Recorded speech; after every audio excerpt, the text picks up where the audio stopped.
మా రేవంత్ అన్న దొరికిపోయింది. దొంగ దొంగ ఏమైంది, దొరికిపోయింది. జూబ్లీహిల్స్ లో నిన్న ఎన్నికల నోటిఫికేషన్ వచ్చింది, నామినేషన్లు చేసిరు 10 మంది. కానీ రాష్ట్రం ఇలా ఒక సంచలనమైన చర్చ జరుగుతున్నది. జూబ్లీహిల్స్ లో దొంగ ఓట్ల పంచాయతీ ఉంది. ఎన్నికల కమిషన్ కి ఏమైనా కనిపిస్తుందా, లేదు ఈ రాష్ట్రంలో రేవంత్ రెడ్డి కోసం ఎన్నికల సంఘం ఏమైనా ములాఖత్ అయిందా? ములాఖత్ అయినట్టుగా నేను అయితే అనుకుంటాను. ఎందుకంటే అసలు ఏ మాత్రం కూడా సీరియస్ యాక్షన్ లేదు. దొంగ ఓట్లు దొరికిపోయినాయి.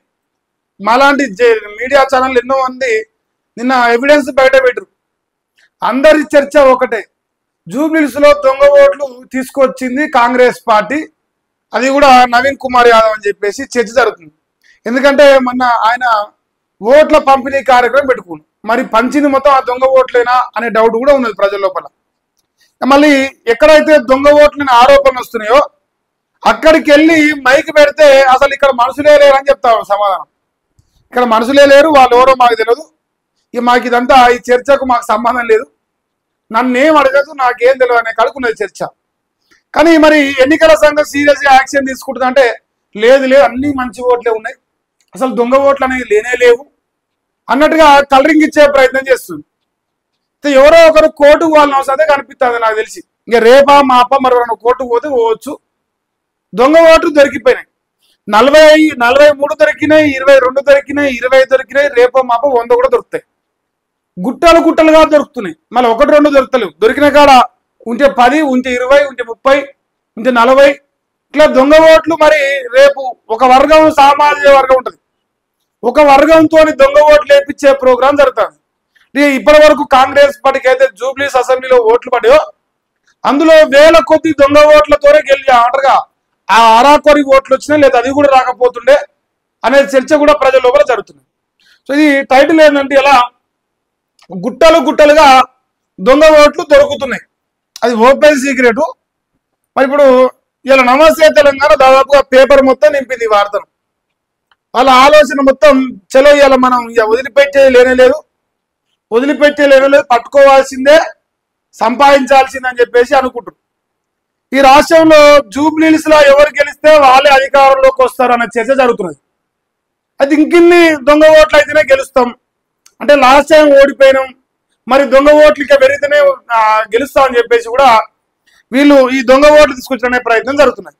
ప్రజల లోపల ఈ రకమైన చర్చలు ఉన్నాయి. ఇలా ఏమని రాజరెడ్డిలు 80 గజాల ఇంట్లో అట 24 దొంగ ఓట్లట. 80 గజాలు అంటే గట్టిగా అల్లా నాకు తెలిసి 10 మంది కాదు, 5 ఉంటే గొప్ప. 80 గజాల ఇంట్లో ఒక 5 ఉంటే గొప్ప. 100 గజాలు అయితే దాదాపు 2 BHK పడుతుంది మంచిగా, అంటే 1 BHK వేసుకోరి యావరేజ్ గా. మరి రేవంత్ అన్న ఏమన్నా మీ కాంగ్రెస్ రాజ్యంలో మీ జూబ్లీహిల్స్ అసెంబ్లీలో ఒకటే ఇంట్లో 80 గజాల ఇంట్లో అపార్ట్మెంట్ పడతాను ఎవరన్నా చెప్తే నాకు చెప్పురి.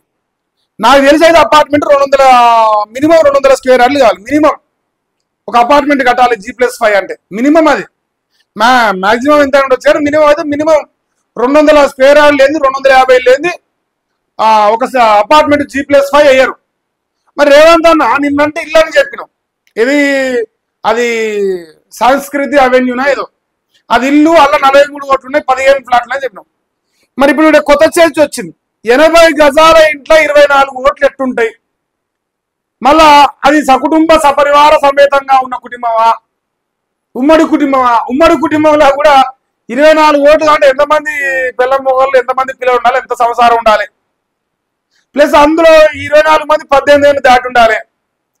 ఎన్ని విషయాలు ఆధారాలు బయటకు వస్తున్నా ఎన్నికల సంఘం చూస్తూ ఊరుకుంటుంది. మరి ఎందుకు అర్థం కావట్లేదు. మస్తు చెప్తారు లేరు, మొత్తుకొని రా, వాళ్ళు మొత్తుకుంటే ఉంటారు, అయితే ఉంటుంది, మనల్ని వీక్తారా అని చెప్పేసి ఏమని అనుకుంటుంది అన్న డౌట్. ఇంకా గుట్టలు గుట్టలుగా ఓటు చోరీ గడలు. బీఆర్ఎస్ క్షేత్రస్థాయి పరిశీలనలో మరికొన్ని వెలుగులోకి వస్తున్నాయి. అపార్ట్మెంట్ల అడ్రస్లతో భారీ బోగస్ ఓట్లు నమోదు చేశారు. వెంగళరావు నగర్ లోని ఓ ఇంట్లో 27 ఓట్లలో 24 బోగసే ఉన్నాయి. నియోజకవర్గ వ్యాప్తంగా వేలాది మందికి 2 ఓట్లు ఈసీ పరిశీలిస్తే మరిన్ని బయటపడతాయన్న బీఆర్ఎస్. వాళ్ళు పరిశీలించారు, వాళ్ళు ఎట్లా పరిశీలిస్తారు? ఇప్పుడు దొంగ అనేటోడు దొంగ నొప్పుడా? ఇక్కడ ఎన్నికల సంఘమే దొంగ లెక్క నేను చూస్తాను. ఇలా లేదు ఒకవేళ కాదంటే నవీన్ కుమార్ యాదవ్ చేతికి ఎట్లా పోయినాయి ఓటర్ ఐడి కార్డు? ఆ పోయిన ఓటర్ ఐడి కార్డులు దొంగయా మంచియా? ఇలా దొంగ ఓట్లు బయటపడ్డాయి, క్రిమినల్ కేసు పెట్టాలి కదా, కేసు పెట్టి ఆయన పైన అనవత వేటేయాలి కదా, అసలు ఆయనకు అవకాశం ఇవ్వదు ఎన్నికల్లో పోటీ చేస్తానికి. కానీ అలాంటి కార్యక్రమాలు ఏం జరుగుతారు. ఈ రాష్ట్రంలో ఎన్నికల సంఘం రేవంత్ రెడ్డికి అనుకూలంగా పనిచేస్తుంది. దేశం మొత్తం అంటారు, దేశం మొత్తం ప్రచారం చేస్తారు కదా ఓటు చోరీ పైన. మరి కాంగ్రెస్ పార్టీ చిత్తశుద్ధి ఏది ఇక్కడ? మహేష్ కుమార్ గౌడ్, రేవంత్ రెడ్డి కాంగ్రెస్ పార్టీలో ఎందుకు జూబ్లీస్ లో ఓటు చోరీ పైన ఉద్యమం చేయరు? ఎందుకంటే అక్కడ కాంగ్రెస్ పార్టీకి అవకాశం ఉంటది, బీఆర్ఎస్ పార్టీకి ఉంటది, బీజేపీకి అక్కడ అవకాశం లేదు కాబట్టి ఓటు చోరీ అంటలేరు. పుసుక్కుని ఇప్పుడు అక్కడ బీజేపీకి జర 4 ఓట్లు ఎక్కువ ఉండగా అమ్మ మొత్తం బీజేపీ దొంగోడు దొంగోడు దొంగోడు అని ఇప్పుడు డప్పు కొడుతురు, తాళాలు పట్టుకొని డప్పు కొడుతురు ఈ పార్టీకి.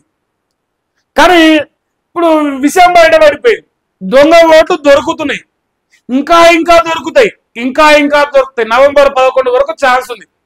గట్టిగా 50 రోజులు ఉన్నది, ఇంకా సారీ 25 రోజులు ఉన్నది. 25 రోజులలో ఇంకెన్ని బయట పడతాయో, ఇంకెంతమంది దొంగలు దొరుకుతారు.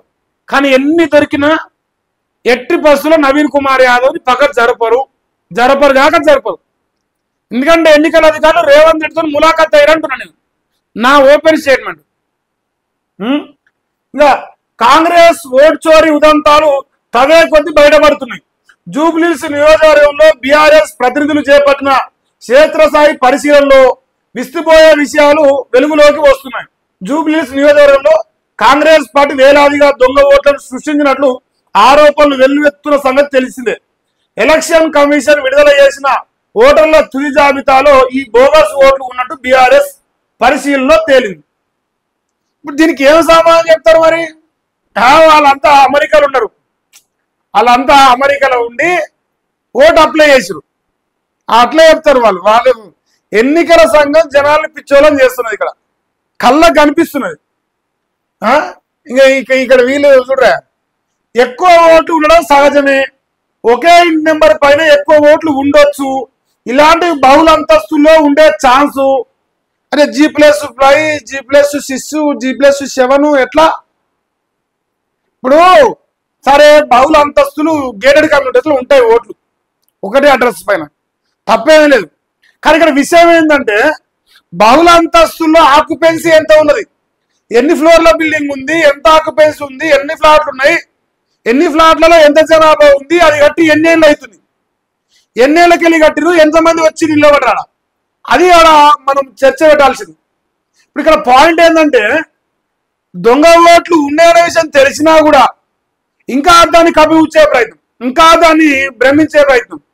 అంత చుతగాన్లు ఎవరు లేరు జనాలు, ఇక్కడ అంత చుతగాన్లు ఎవరు లేరు, అంతో ఎంతో సోయిన జనాలకు కూడా. ఇంకా 2023 నుంచి ఓటర్ల సంఖ్యలో మార్పు లేదు. జూబ్లీహిల్స్ ఓటర్ల జాబితాపై క్లారిటీ ఇచ్చిన ఎన్నికల సంఘం. చూసి రానే గురికింత నలుపు నాకేకన్నట్టు నలుపు దొరుకుతా ఉన్నా దొంగలను దొరికినా కూడా 2023 అట్లే ఉన్నట్టు.